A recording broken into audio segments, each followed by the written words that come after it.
Just gonna say right off the bat that comfort is the easiest way to live a life that you will regret. When I was 18, I was listening to a sermon in my parents' basement, and there wasn't anything particularly remarkable about what I was listening to, but there was something about it that made me realize that I wanted to have a business that where the business's sole purpose was to glorify God and help people. I had no skills. I had no idea what I was going to do. That idea was born in my heart. And since then, I have learned a lot of lessons along the way, as I'm sure you can imagine. But one of the hardest lessons that I learned, or one of the best lessons that I learned, but the hardest to stick to, is that not trying comes with a much higher price tag than trying and failing.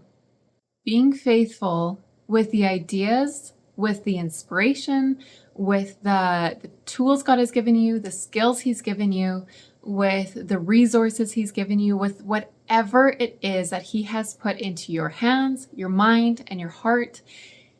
The question is, are you being faithful with it, right? It's not about, were you able to turn it into something big or something that people would call something, but yes, we want to follow it through from beginning to the end, but it's, were you faithful before God with what He gave you?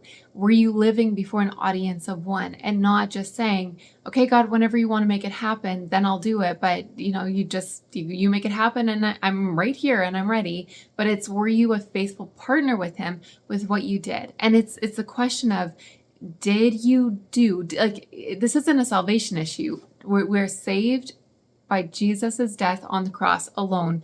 But it's like you have that moment where you're saved. Now, what do you do with the rest of your life?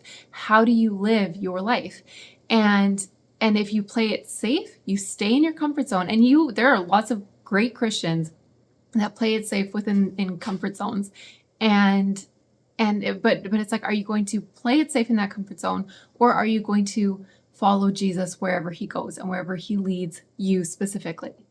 And if you are ready to take your kingdom work seriously and take it from an idea and start treating it like the kingdom assignment that it is, and better yet, if you want to not waste the next 12 weeks, but you want to use it to make a massive impact towards your kingdom work and get more done in the next 12 weeks than you have in the last 12 months, or possibly even the last 12 years, then download the Kingdom Calling Clarity Map, and I'm going to help you do just that. All right, so let's talk about the comfort zone. We humans are wired for comfort. We are wired to long to be in the group, to belong to the group, to do we're not, it's weird because you look throughout history and it's like you have the people who wanted to go and explore unknown lands. And yet for most humans, we're wired to look the same, to stay the same, to just know the rules of life and to stay within those rules. But what do you do as a Christian, as a follower of Jesus, when you're learning to focus your attention not just on what other people are doing, but you're focusing, you're in the Word, you're reading the Bible, and you're focusing your attention on who God is and where He's calling you. And then He goes and steps outside of everything you've known, all of your comfort zones. He just breaks the norm of what you're used to. And you're like, well, what am I supposed to do with this? It creates a really big dilemma, because all of a sudden we're faced with this choice of, well, do I follow you because I really want to? Like, my heart is to follow you. That's a place where you're with Jesus, where you come alive, where you're doing what you were created to do. But sometimes that takes us outside of our comfort zone. Not always, not for everybody, but sometimes when we're struggling with following, or we're struggling with being obedient to what God has called us to do, it's because we have to break some kind of norm and we have to step outside of our comfort zone. And that is the difference between living a life that you will or will not regret, and not wasting your life. Like, either you play it safe, you have a great life, and it's not about having a bad life. It's that you can have a really good life. But are you going to look back on a life that you wasted and that you regret and that you wish that you had spent differently? Which I don't want that for myself. I don't want that for you. And it comes with, it's a hard switch, but at the end of the day, it's really not that hard. Because the thing is, you're not actually afraid of hard work. You've already done tons of hard work in your life. It's not like humans are, we're good at doing hard work. The thing that holds us back are these beliefs that will keep us in our comfort zone. It keeps us like where we know who we are inside the group and we're safe if we stay there. But then we also have these beliefs that just are constantly nagging us. They're not such good beliefs, but it sounds something like, am I really a child of God? Like, I know he says I am, but am I really? Has he really called me to this work, or am I just going to mess it up? Maybe I already have messed it up too much and I really want to believe he still called me, but I know that if I try, I'm just going to find out how much of a failure I really am and how disappointed he truly is in me, or how much I just can't keep up, or how much XYZ, right? You fill in the blank with whatever it is for you. And the hard thing is that we don't realize how deep these beliefs go and these fears go until we start walking in the direction that we want to go, where we're following Jesus. And that often in some way takes us away. It takes us out of our comfort zone and away from the groups or that belonging feeling that we've had for so long. And now you're out in the open and you're exposed and you're vulnerable and you're scared and you don't know.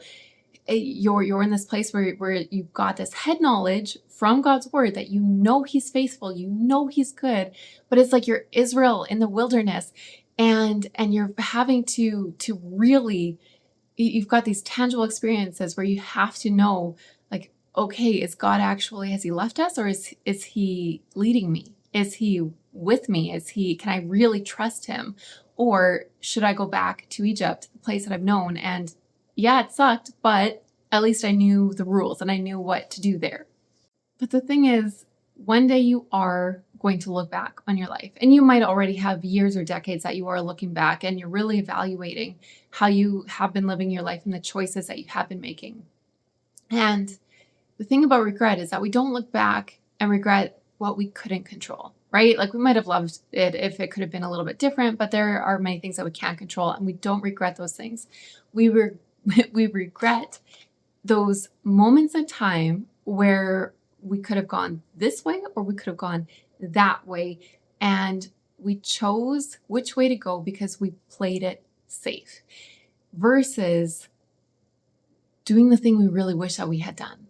And if you still have breath in your lungs, you still have time. Okay, you might not have the resources or the energy or the ability that you used to, or you might, who knows, maybe your best days are yet ahead. But whatever you have that you still have in the years ahead, and no, we don't know how long we're going to live, but if you have breath in your lungs right now, you have a choice. And you get to choose right now.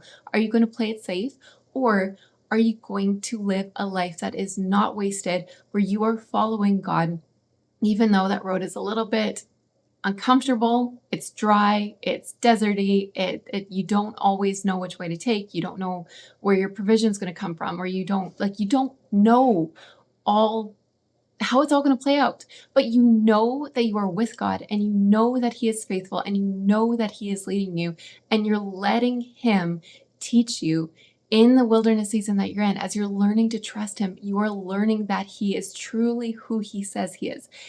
Based in his word, you're going to his word and you're reading, and then you're living this life experience of trusting and following and of crying out to him saying, I need to know you. This is not just about you faithfully doing what he's called you to do. This is about you really knowing who Jesus, Yeshua, Yahweh is.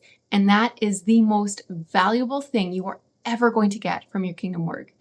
But on that note, with your kingdom work, if you are ready to actually take it from a side thought and turn it into the kingdom assignment that it is, then, well, and Not just that, but if you're ready to do that in the next 12 weeks, then download the Kingdom Calling Clarity Map, where I'm going to help you dive in and make more progress in that direction than you possibly ever have. Who knows? But there's a really simple way to actually get this thing going. So that is what I want for you. So I will see you over there. But lastly, if there's one thing you take away from this video over all the years from 18 to now, how old am I? 33, so 15 years. The biggest takeaway is that it is far better, far better to try and to fail than to have never tried at all. It is the difference. I don't know what the outcome is going to be. I don't know what it's going to be for me or for you, but I know that if you keep on saying yes to following Jesus and you follow him in the small things and you let those small things lead to the big things, that you are going to look back on a life that you don't regret, that you know was not wasted because you were living it for him. You were acting on his leadership and you were acting on what he inspired you to do, what you were moved to do.